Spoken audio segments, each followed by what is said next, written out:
Hello, my name is Jessica Schiffman, and I will be doing a presentation on collaboration among stakeholders in education, primarily focusing on resource room literacy teachers and IEP team members. As we begin, I am offering some guiding questions to help you think as I walk through this presentation. During this presentation, we will discuss collaboration among stakeholders in education. I chose this topic because it's not a topic I was super familiar with or something that I was comfortable doing when I was in my undergrad. But now I can't imagine teaching without collaborating with other stakeholders.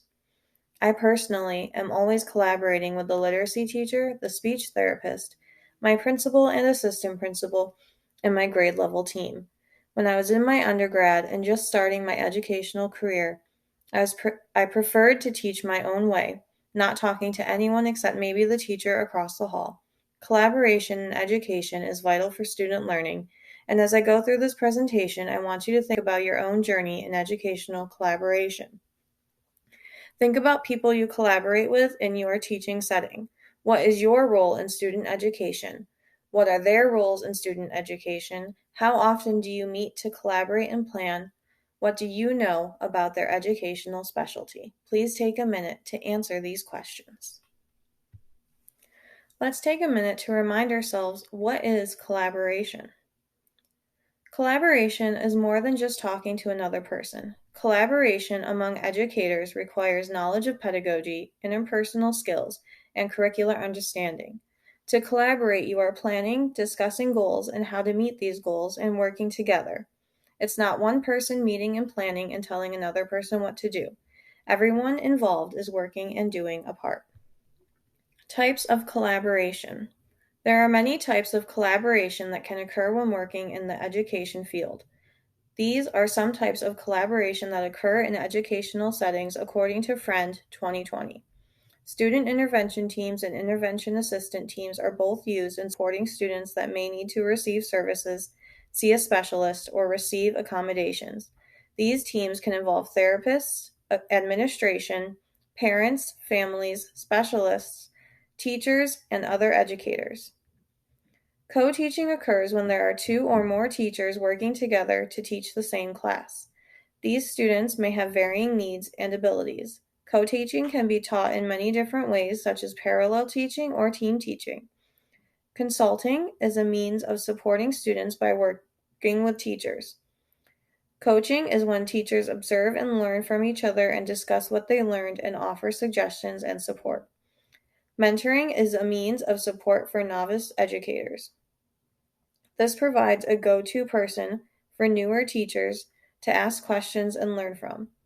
Families are a huge part of collaboration in education. It is vital to continue to involve families in student learning. Teachers, educators, administration, and specialists should always communicate and collaborate with families.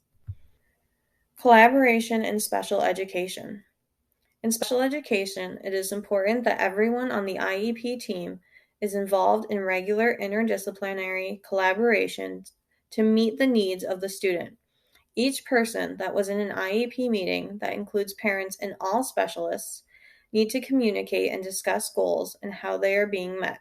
According to the article by Sisti and Pobletto, 2021, frequent communication needs to occur so that specialists can learn more about the student and so the parents and the classroom teacher can learn more about each specialty. These relationships not only demonstrated success among the students, social and academic learning, but also fostered positive relationships among the IEP team members. Collaboration between literacy experts and classroom teachers. When classroom teachers and literacy experts spend more time collaborating, they are both learning different teaching approaches, alternative perspectives, shared responsibility, skills, and experience. This is from Kirkpatrick, 2020.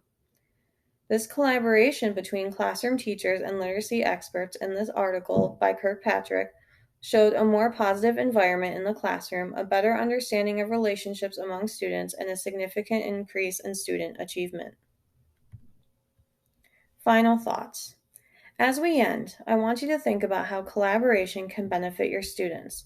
Are there some students in your class that have specialists they see regularly that could benefit from collaboration? Is there someone on an IEP team that you could learn from, or vice versa?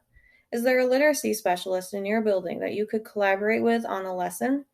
How often do you have planning time that you are able to sit down with others and collaborate with? How can collaboration benefit your instruction? Take time to think about these questions and consider how you can benefit from collaboration.